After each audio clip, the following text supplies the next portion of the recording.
왜 그의 곁에는 사람이 없는 걸까? 그의 이야기는 오랫동안 계속되었다. 어려서부터 그의 형은 늘 집안의 자랑거리였다.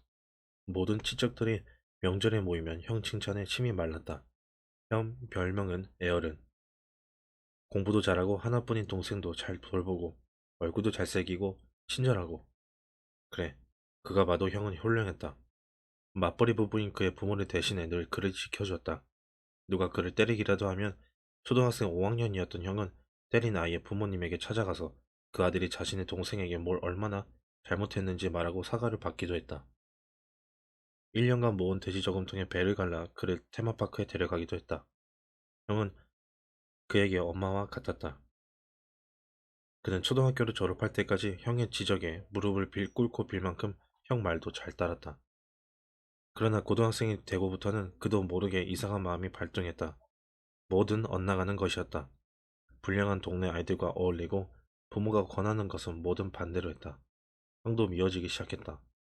형이 하는 말도 표정도 하는 짓도 모두가 싫었다.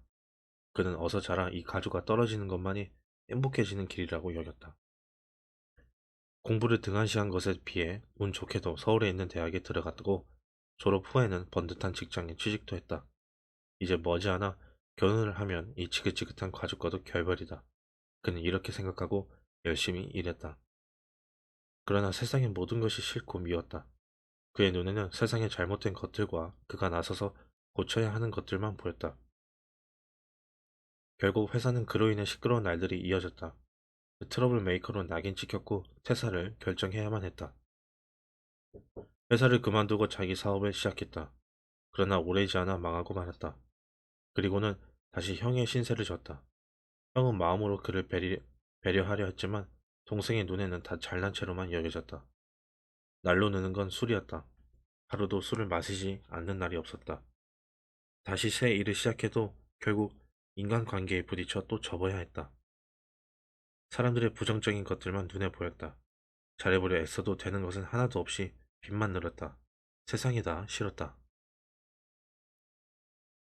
한 집에 오는 복 중에 자신의 몫까지 형이 다 가져가 버린 듯했다. 그렇기 때문에 형에게 빌린 돈을 갚지 않아도 전혀 미안하지 않았다. 따져보면 그것은 어차피 자신의 것이라는 계산이 나왔기 때문이다. 배려하고 응원하려 드는 형의 모든 행동들이 오히려 역겨웠다. 그는 결국 해서는 안 되는 심한 말들로 형의 자존심에 씻을 수 없는 상처를 남겼다. 다시는 얼굴 볼 생각 말라는 엄포로 자신이 만든 지긋지긋한 자존심 전쟁의 종전을 선포했다. 어느 날 알코올 의존도가 너무 높아 중독 증세를 보이자 그나마 현명하게도 그는 전문 치료 병원을 찾았다. 그러나 그에게는 무조건적인 단주가 중요한 것이 아니었다. 술을 먹게 되는 동기인 패배의식, 열등의식을 먼저 달래주어야 했다. 그것을 없애지 않는 이상 언제고 어디서든 다시 술잔을 들 것이다. 상대가 아무 잘못이 없어도 그에게는 이미 잘못으로 비쳤다. 그래서 자신이 만들어 놓은 잣대로 판단하고 무차별적으로 상대를 공격한다. 바로 열등의식 때문이다. 그런 잣대로는 불행을 벗어날 수가 없다. 누구와도 개선될 수 없는 관계가 되고 만다. 늘 모든 것은 상대의 잘못이고 자신은 늘 옳고 늘 최선을 다했다. 그럼에도 불구하고 늘 자신에게 등을 돌리는 세상은 불공정하기에 원망만 늘어난다. 그러니 세상에 믿고 그 미운 세상을 향해 본인이 할 것은 찾고 싶지도 않다. 언젠가부터 그런 그에게서 사람들은 멀어졌고 아무리 말해도 변하지 않는 그의 곁에는 이제 인내심 많은 지인 한둘만 남아있을 뿐이다. 그들이 남아있는 이유조차 그가 안쓰러워서 차마 아직은 떠날 수 없기 때문이다. 그러나 아직 남은 사람들도 희망을 떠올리지 않는다. 떠나도 될 만한 사건을 단 한 건만 더 저질러 주기를 내심 바라는지도 모른다. 문제는 아직도 그는 자신이 옳다고 여기는 것이다. 세상을 향해 차가운 칼날을 세운 채 무조건 비판적인 시선으로 그 누구도 인정하지 않는다. 독설과 비평을 쏟아붓는 자신을 남보다 뛰어난 비판 의식이 있는 지성인이라고 믿는다.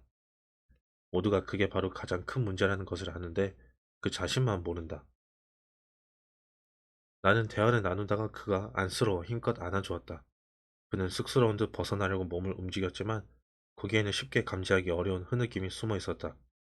부모가 형과 자신을 비교하고 자신의 능력은 그에 미치지 못하고 할 수 있는 것들이 별로 없으면 이 길밖에 없었을지도 모른다. 그 길을 걸어오면서 느꼈을 수많은 외로움과 발버둥이 느껴졌다. 남들의 야유와 외면 속에 더 깊어졌을 고독과 소외감, 그 속에서 저 혼자 얼마나 몸부림쳤을까. 아니, 인간 행동의 90%가 무의식에서 발동한다는데 그 자신도 채 느끼지 못했을 상처받은 무의식 속에서 그 자신조차 얼마나 황망했을까. 마치 귀신에 홀린 듯 마치 귀신에 홀린 듯 주체하지 못하는 혼동 속에서 얼마나 혼란스럽고 아팠을까.